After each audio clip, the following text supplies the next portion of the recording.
আব্বা মোটরসাইকেল কি এবার কিনে দিবা না এই বিল্ডিং এর উপর দিয়ে লাফ দিয়ে মরে যাবো? আরে বাপ, তুই এই কাজ করিস নি। আর গাড়ির দাম কত সেটি বল। আব্বা গাড়ির দাম আর কয় টাকায় হবেন? ওই 7-8 লাখ টাকা হবেন। আরে তুই কথাটা কি বললি? ওই কথা না বললি মাথাটা খাইছি ইমার আগে। কাকা এসব সর্বনাশী কাজ করবেনই না। আপনি গাড়ি কিনে দেবেন না। ওই পাড়া টলি না খলি তার মেয়ের সাথে প্রেম করে, আর সেই মেয়ে বলিছে যে আমার গাড়ি 2 পাক মারাতে হবে, 2 পাক না মারালে প্রেম থাকবে না। আর ওই 2 পাক মারানোর জন্য ও গাড়ি কিনে বাইরে ধরেছে। ও গাড়ি কিনে দেবেন না। সুমনের ছেলে গেল ওরকম নিরে। আর কথাটা কি বললো দাঁড়া।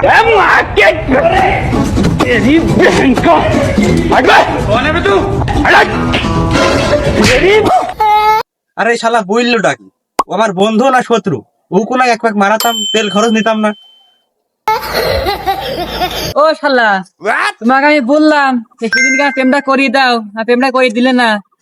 মানে প্রেম ভাঙা জন্য এটা বাপকে নিয়ে এসে এইসব কথাগুলো বললাম। এখন কেরাম ঠাকছে।